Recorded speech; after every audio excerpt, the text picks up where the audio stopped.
Mini episode 1665 of the FDH Lounge is brought to you by Sportsology, delivering unconventional columns and webcasts about sports, TV, music, movies, and more. Follow them on the web at sportsology.com. The FDH Lounge. You want to schedule your life around it.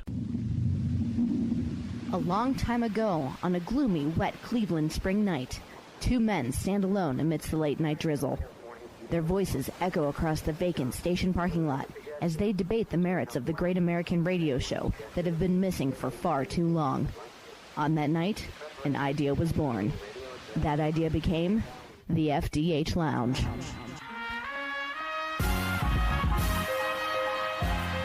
Welcome to the FDH Lounge. Hello, everyone. Welcome to FDH Lounge Mini Episode 1665. This is FDH Managing Partner Rick Morris here with one of our favorite FDH Lounge dignitaries, my good pal, Anthony Petrone from the Unheard Scene. And actually, most of the times we've had him on previously, he's been here to talk about music, but not today. This is a much more serious subject here. Anthony accepted my invitation to talk about what's going on with this Israel-Hamas war. When you look at the Venn diagram, basically, of all the FDH Lounge dignitaries, you have a number of them that are following what's going on. But anybody that's willing to come on and talk about it, I had one of them say to me, and I won't mention who, because I wouldn't want to get him in any trouble, but he was just like, if I come on and say the things I really think, I could be blacklisted, because I'm going to sound really anti-Palestinian. I'm like, well, I don't want to cost you any opportunities, pal. I get it. So it's a sensitive kind of a thing here as far as what's going on. We're not getting anybody fired, Rick. Well, yeah, we're not getting anybody fired, particularly with new things about to start here for some of us. But not looking to get anybody fired, not looking to do anything like that. And again, there's a thing of like, on the one hand, well, what do we know? Well, what does anybody know? Because there's people that I follow.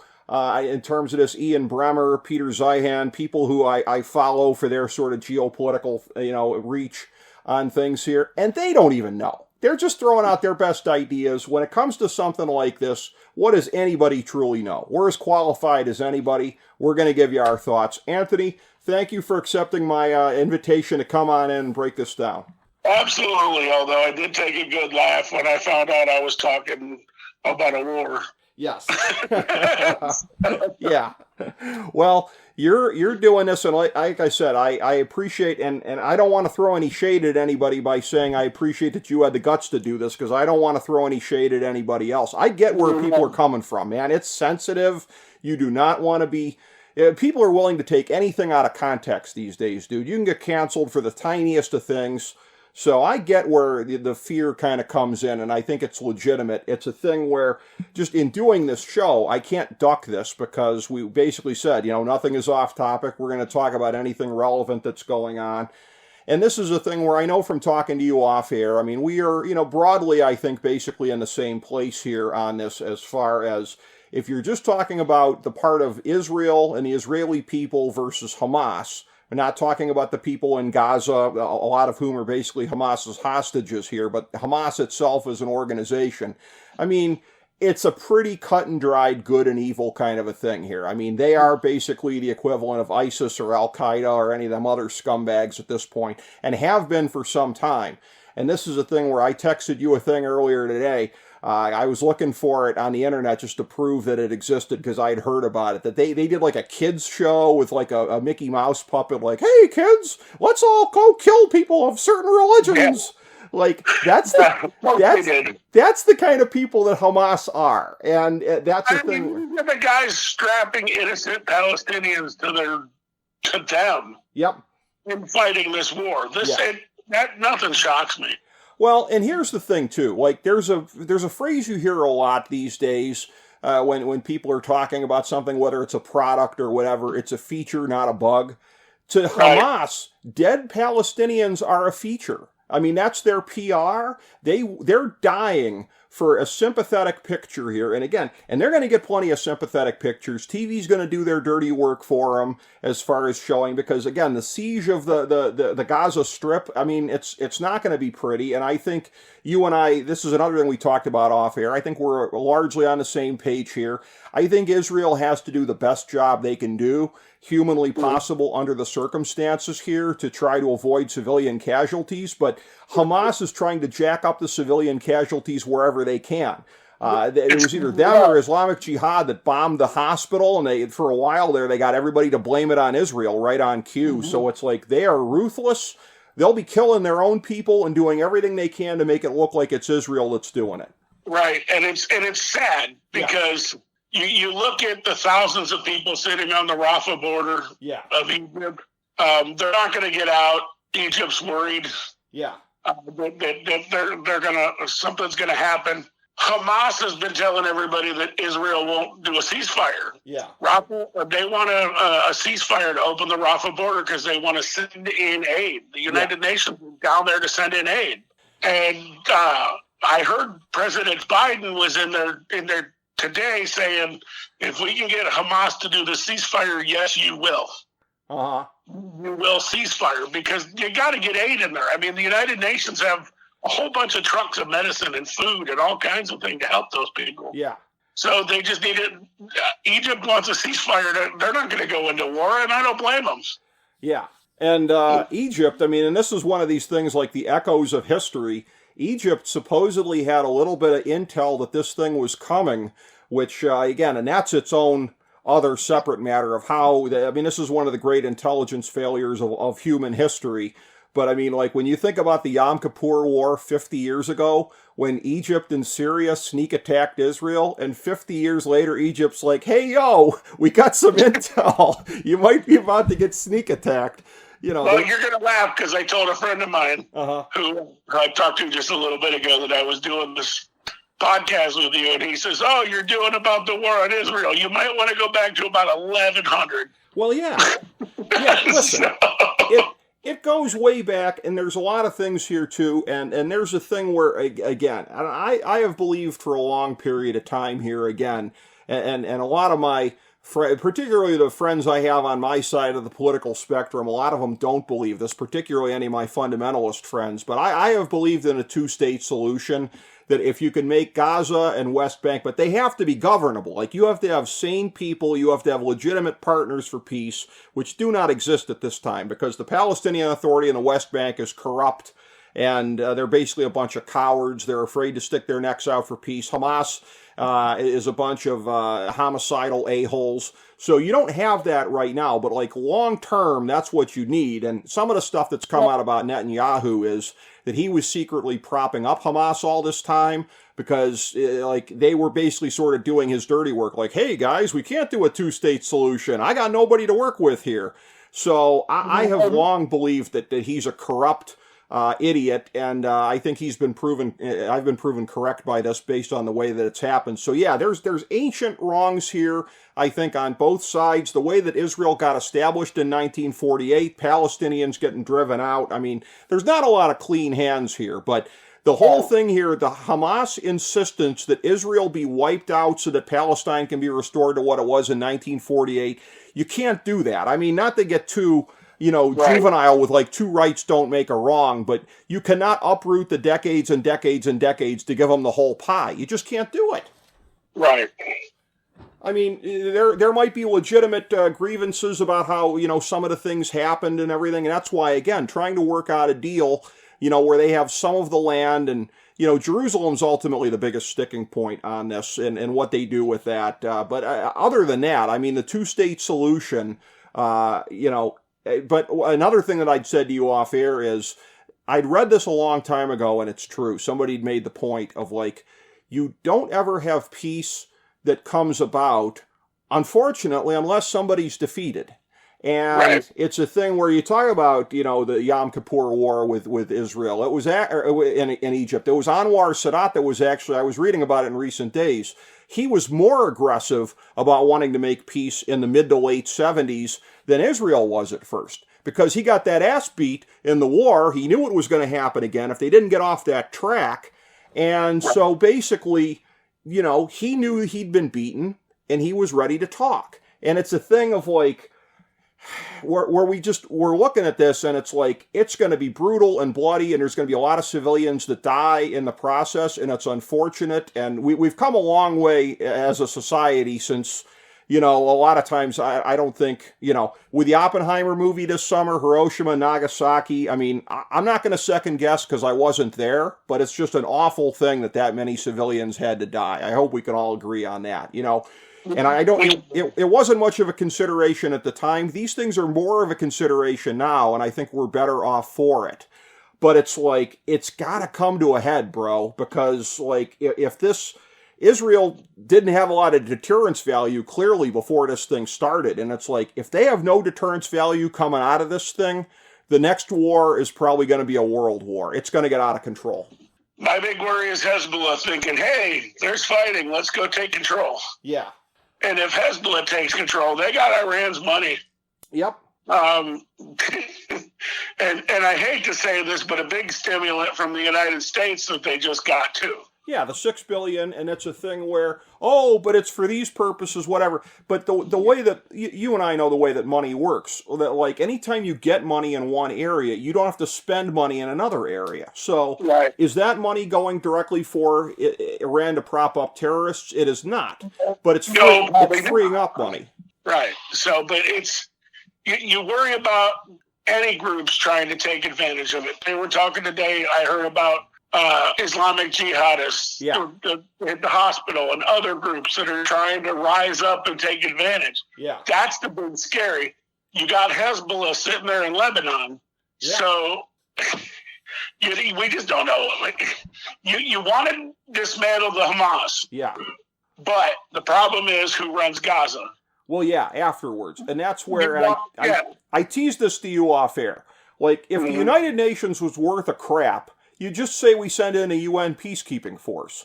And I'd still like to see it floated. I know it's not going to go anywhere, but I mean, that's the only real answer right there, is to do that. It's going to take some kind of multinational force in there because they're not going to trust if it's the Israelis. They're not going to trust if it's Americans, and we're not going to send Americans to do that anyways. But, you know, what do you do afterwards? Yeah, I mean, there are so many questions here that are so difficult, and I don't have an answer for that one. What I do have an answer for is that, again, I think Israel just has to stay on the offensive here at this point. And again, they got to do the best job they can. They absolutely have to. They owe it to themselves because the media is going to be making them look bad at every turn. They owe it to really all of humanity not to be out there, you know, slaughtering civilians, but that's not the way they've ever done it. Like, anytime I've seen stuff on the news in years past, Israel blew up a thing that turned out to be a civilian high-rise building. Yeah, how many weapons and, you know, other munitions and, chemical agents and things like that was Hamas storing in there? This is what they do. They hide behind civilians. They're cowards. This is what they do. This is their playbook. They hide 100 feet deep. Yeah. Yeah. So, and the sad part is they hide in those tunnels, and you know, you hear, well, why can't you just bomb the tunnels? You can't. They now have hostages. Right. And those hostages could be scattered throughout those tunnels. Yep. So if you start bombing those tunnels, you might start killing hostages, and that could be all bad. Yeah. And that's where, look, these are, when it comes to evil things here, these are some of the cleverest people on God's green earth, unfortunately. There was a thing I was seeing on TV the other day, and this is a thing where it's so ridiculous as far as how they play the international community for suckers, but it's still funny. I can't help but laugh. I was seeing, like, where they were digging up water lines, like, ha, ha, ha, ha, the international community gave us money for infrastructure, but we're going to turn these things into rocket launchers. Like, that's their friggin' mentality, man. This whole thing of, like, you can't... It's all about them. It's not about the innocent Palestinians that are there. It's all about them. Yeah. But then in the next breath, they cry about, we have no infrastructure. You don't care about us. We're the world's largest open air prison. They're the world's largest open air prison because that's what they've made it. They cynically exploit the people that they have there. I mean, Israel's going to lose the PR war at every turn. I mean, that's just, I was seeing stuff on CNN in recent days, and I'm not normally somebody that's quick to go bash, Jake Tapper the way that some folks are, but there was some of the stuff there. It was like the siege of Gaza. Like, what did you think it was going to be? I mean, there's no pretty way to take out Hamas. This is sort of like the equivalent version of, there's a lot of people right now, and there's a lot of people, unfortunately, showing their true colors that are saying, what did you expect from this? And there's a thing where I know there's a talk show you listen to, David Pakman, and I saw a thing, he did a segment on how he's losing supporters at this point. Because he's got people in his audience that are supporters of Hamas. And they're like, what did you think resistance looked like, David? What did you think it was going to be? You see people at some of these Palestinian rallies that have pictures of hang gliders and everything like that. Like, this is not the high moral ground when you were defending those people, dude. Yeah, it's rough to say anything. Yeah. Because you don't know, and I actually have a few friends from the region. Yeah. Who have very powerful thoughts on it. Sure. One posts something every day on Facebook about the war. And, it's very hard to say anything because you don't know who you're going to offend. Yeah. David Pakman tries to be as real as he can, but, sometimes it's hard. Yeah, I mean, he's got people in the audience that are basically pro-Hamas, and they're basically telling him so at this point in time. And that's the thing where, again, I think for all the thing about, there's people that are afraid to say what they're thinking right now, I think anybody that's out there being pro-Hamas, I wouldn't mind them losing their jobs. I wouldn't mind anything like that, okay? Because it's a thing where, like, this whole thing of, like, definitions and everything like this, I'm going to propose something here, Anthony, that I think that you would like. That if we just, for the sake of argument here, define terrorism as killing and terrorizing innocent people, if we do that, I propose, Anthony, the Mr. Mackey rule for the Middle East. Everybody ought to be able to agree to this. Terrorism is bad, okay? Okay. Okay, got you. I mean, that's the first step towards Middle Eastern peace, Anthony. It's the Mr. Mackey rule. If you can't agree to that, then you have no place in the conversation. I got you. I knew you'd appreciate that. the big worry for me, though, is I was watching a story last night on local terrorism. You had just talked about Hamas supporters listening to our shows and everything. Yeah. There are Hamas supporters in the area. Yeah. That want to kill Jews, that want to kill Muslims. That's scary. Yeah. Because they're in this country and they're Hamas supporters. Yeah. And you don't know who they are. They could be just a regular person walking down the road. Could be walking down the street and go, I don't like you, you're a Jew, boom.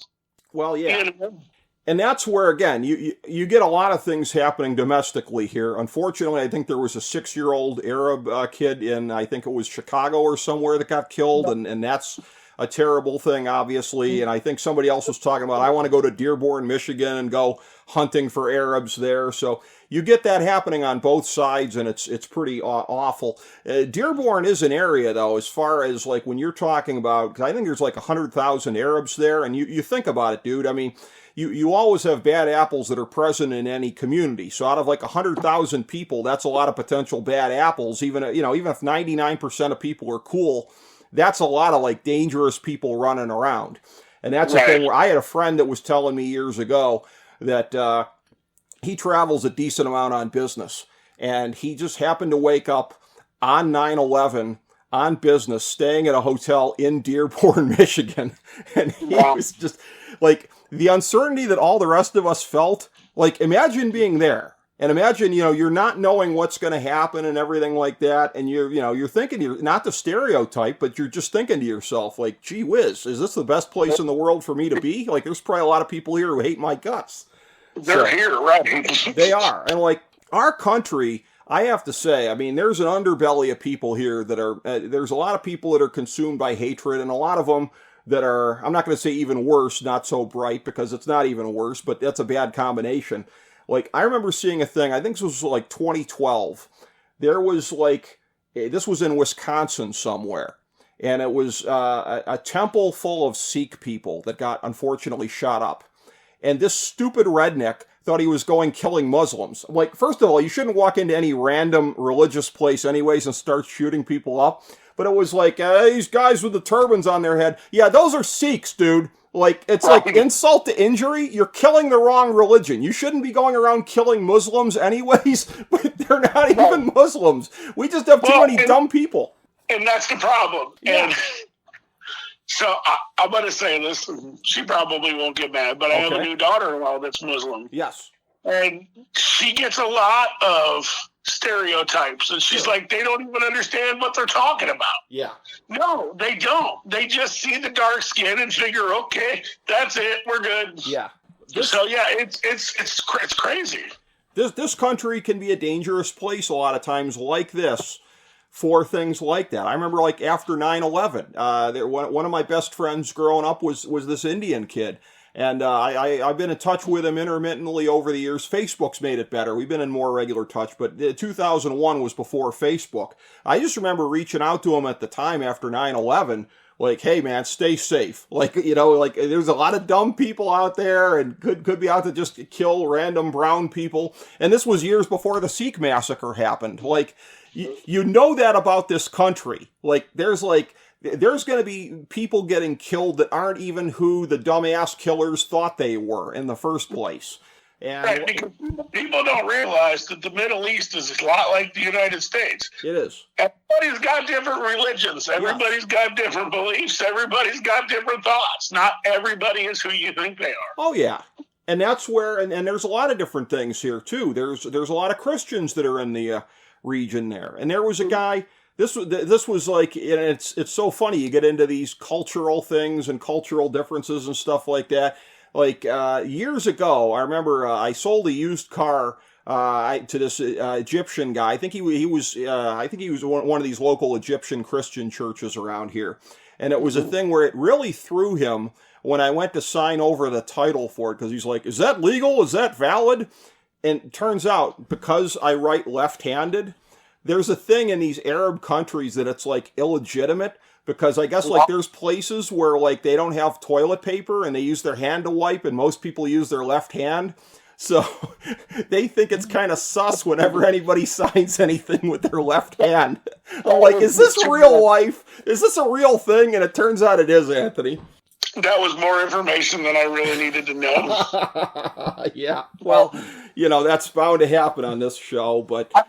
I will ask my daughter-in-law that question and see what her response is. Ask her about that, yeah. And tell her that your friend got questioned on whether his signature was valid on a title transfer because of it. Tell her just to listen to this whole podcast. Yeah. So... Well, tell her that she can skip to about the 21-minute mark or wherever the heck this is. And you'll get to hear the ass wiping with your hand story. But, you know, I'm so glad my brother's not sitting with me right now. You'd hear him laugh. He probably would be, yeah. Good old Matthew would probably be laughing his head off here on this sensitive subject. But again, you know, trying to give a little levity where we can with a really sensitive subject. But yeah, I mean, this is where... I mean, there's a chance that this thing goes completely off the rails, turns into a regional war, everything like that by Israel pressing and doing what it's going to do. You already saw last night as we're taping this, there were like mini riots all over the Middle East after that hospital got bombed. And of course, the Arab Street, as they refer to it, everybody just assumed it was Israel. Everyone believed it was Israel that did it. And you're going to have this. And that's where, again, a lot of these Arab governments, they can't make peace with Israel until they get their own people pacified on the subject. That's why, again, Israel with the Abraham Accords and this other stuff, we'll just make peace with these other countries. They thought they could make peace with Saudi Arabia without addressing this first, and it's like, nah, bro, this is not going to happen as long as this is an issue. But the first step towards establishing peace in Gaza and the West Bank is by destroying Hamas. And then, like you said, what comes after that? I don't know. I mean, that's the $64,000 question, but what we... Same thing with Hezbollah, Lebanon. Well, yes, and that's... You get rid of Hezbollah, who runs Lebanon. Yeah. So it's a rough thing, man. Well, Hezbollah, I mean, look, Israel's gone in there a bunch of times, 82, pretty brutally, I think 2006, like, they may wreak a lot of havoc on Hezbollah, but Hezbollah will live to fight another day because they're not cornered the way that Hamas is. Hamas is surrounded on all sides here. And well, by water, except for that one spot with Egypt. Yeah, water, fence, and basically, yeah, I mean, Hezbollah, they'll just retreat into Lebanon when they're getting beat bad enough, and they'll live to fight another day, unfortunately. But Hamas, I mean, they got to go because here's the thing. Again, I think we agree on this main point here that, again, is there the chance this thing turns into the kind of huge regional war that just could, worst case scenario, could go nuclear, could be oil goes to $300 a gallon, could be all these things. All these things are possible now. I think all these things are almost guaranteed if it doesn't happen now and Israel has no deterrent value and Hamas comes back at them again. Because right now, I don't know if you've seen this, but like Hamas in recent days, some of their leaders, it's gotten out, they've been like, oh, wow, this is like Israel's like more gung-ho than we thought they were going to be. I don't know how they could have miscalculated that badly, but they did. And but I've heard Hamas is also reaching out to Iran. Yes, like they are scared. Like, are they ever going to be as scared ever again if Israel lets them off the mat? It's just not going to be the case. Like, this has to happen at some point. And if it happens the next time, it's going to be worse and bloodier. They have to free Gaza. Yeah. Really, truly, they have to free Gaza. Yeah. And then what happens at that point? Again, we're not, that's the thorniest of all the questions.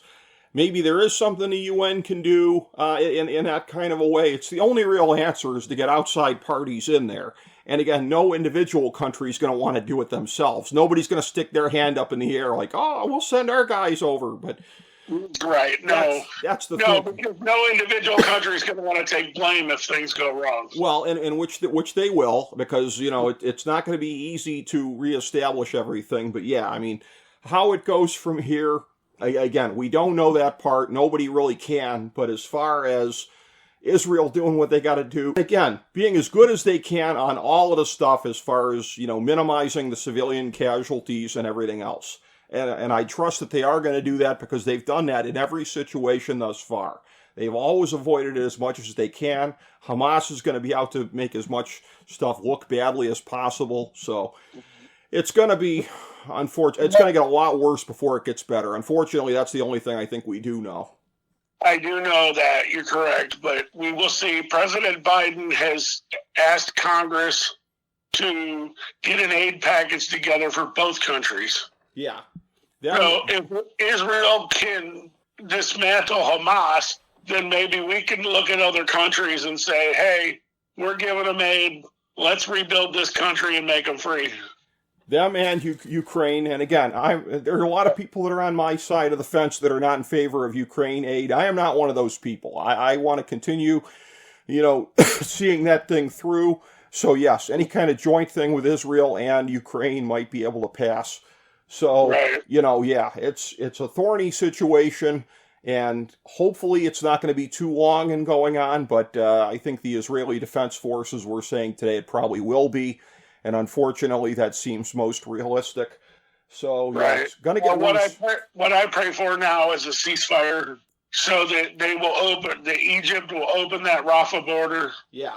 Let all the foreign nationals out. Yeah. And get rid of the Palestinians. Yes.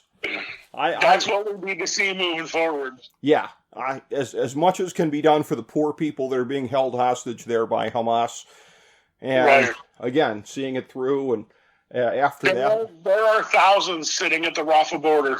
There are. It's a bad situation. Thousands of Palestinians that won't get out because they're not foreign nationals. Right. Yeah. So, we just got to pray. Yeah. Well, absolutely. Absolutely. Everyone should be praying. I have been praying in recent days. I hope this goes as well as it can possibly go. We all have to be realistic that there's going to be bad days ahead. And, it's just a lot of, the gates of hell have sort of been unleashed by this whole thing, unfortunately. But, are there any other angles of this thing that we didn't cover in your mind, Anthony? Any other thoughts you have? I think we did pretty good. I think so too, man. Top that, CNN, MSNBC, Fox News, FDH Lounge. I sat and watched To prepare for this, I sat and watched CNBC and Fox News, which are two channels I never watch. Yeah. So... Well, you watch CNBC when they're showing some of the, don't you watch like Mark Cuban or West Texas Investors or stuff? Shark Tank. Okay. Well, isn't there like a West Texas Investors thing that they used to have? That's been off the air for years. Oh, okay. Okay. But by the way, I the one thing about Shark Tank here, I'm just waiting for the trademark infringement part to be addressed here. I keep hearing, like, my dad watches the show and it refers to, like, Mr. Wonderful. I'm like, somebody needs to be paying royalties to Paul Orndorff's family. There's only one Mr. Wonderful, and it's Mr. Wonderful Paul Orndorff, baby. Somebody let him know. Yes. If he's still alive. Yeah, exactly. Well, Mr. Wonderful Paul Orndorff is not alive, but his family could definitely use the money. So somebody let his family know that there's a rich guy in California stealing his name. That's right. That's right. So we'll be monitoring that just as closely as the Middle East. And again, but Anthony, thank you so much for being on. I knew we would have a great conversation together, and we have. Really appreciate it. Anytime, brother. Thanks so much, buddy. And thank you all for checking out FDH Lounge Mini Episode 1665.